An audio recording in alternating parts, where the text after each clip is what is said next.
So, Frenzied Saga is finally coming to an end here, so we've only got a day left. So, if you are wanting the Staff of Hermes or the Scorpio, now's the time to get it, because once this is gone, it's gone. And you'll only ever have a time to get it until later on down the road anyway. Now, like here, we just hit a really good piece of gear there, so that's awesome. We'll go ahead and do some quick compares here. But yeah, generally speaking, though, with the build, this is kind of what I've been running for the last couple of, months, and it's really just simple. It's not terribly crazy by any means. I'm over in Amin 111, but I am from Amin 147. And yeah, I mean, you're gonna get a fair bit in terms of like what you're gonna gain from like here I'm running a snail. I'm running the the new stuff, that you can grab. There's nothing too crazy here by any means. You may be thinking, well, why not use Mushroom Burglar? And yeah, I could. It's just I'm making use of the back accessory I have for, if you're wondering, well, why is Frigid Breath any good? It's just, it does 3% of current HP to targets every 5 seconds. And so the higher HP is, the better that is ultimately going to play out for you.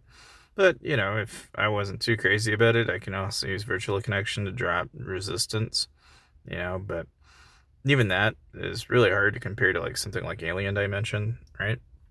Like I could take these off and make just like a tiny tweak, something as simple as that. Throw on something that is going to take away regen from my enemies and increase my attack speed. That's about all you'd have to change. And with those little tweaks, then, you can kick off your shield because you're not going to need it at that point. And here is where you get to go, okay, well, what would be more useful? Do you want to reduce attack or reduce attack speed? Or do you want to stun them again or disarm them? You've got different ways to play this. I, for one, am of the opinion that, if you're not trying to dabble at least in a couple of different ways and how to knock someone out and keep them down, you're not really doing it right either then. And so in a way, you've really got a couple of different directions here. I, for one, like Wild Guess just because Wild Guess is going to give you a little 15% extra in attacks damage from time to time. Now, as far as the artifacts go, these are purely cosmetic. I'm only using Castle Candelabrum since I've ever obtained it. It's one of the most best, in my opinion, and then I use Cheetah. But yeah, if you hop into PvP now and go into cross-rank server, like this is rarely ever really blown back. You'll notice from time to time, though, that people will pick up on what I've been doing, which is using Frigid and vice versa. But like, there are ways to go counteract that. You don't have to rely upon movement speed. It's handy if you're in PvE, but it's not really a PvP-centric item. More than anything, you typically find yourself wanting to counteract a lot of your regen mages and stuff like that, which now that we've got an actual pal for counteracting regen, it's kind of taken that meta away a little bit. And if you've got like Alien Dimension, you can really speed up and kind of knock out and harass in a way a lot easier than you used to be able to.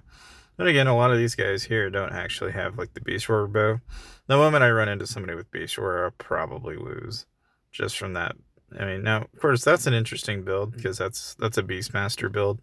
I did have somebody ask me about like star cards. If, let's say, for example, you're going to be a Beastmaster, what are your star cards of question going to be? And, look, the main thing with Star Array is just make sure that they're all the same type. So if it's going to be active all the way through for all 3 cards. And obviously try to make use of the cost as much as possible. But then, the other factor is okay, I think it's kind of straightforward, but maybe it isn't for everybody. But, like in the case of somebody that's a Beastmaster, you're looking for PAL combo, PAL damage, PAL, anything PAL for the most part. That's really kind of the nuts and bolts of what you're after. It's the same reason why, like, if you're running a counter build, you're going to want counter damage or anything that increases your counter rate. That's not terribly difficult to figure out. Now, of course, ever since we did get the Lord of Champions, I'm using them just purely from the standpoint that, you know, that 1500% bleed skill damage is pretty handy, and it's hard to ignore. You know, it's like the little things that make a huge difference are the things that you very rarely ever think about. But of course, you know, if you want to save some money, take advantage of the event while it's still available, and you want to save some money along the way, then you can get 5% on my code down in the description below, and you can watch the tutorial on how it all works. But more or less, if you're wanting to play Legend of Mushroom and spend some money and play, you can save some money while doing it with that code down below. But that said, thank you guys for watching, and I'll see you guys next time.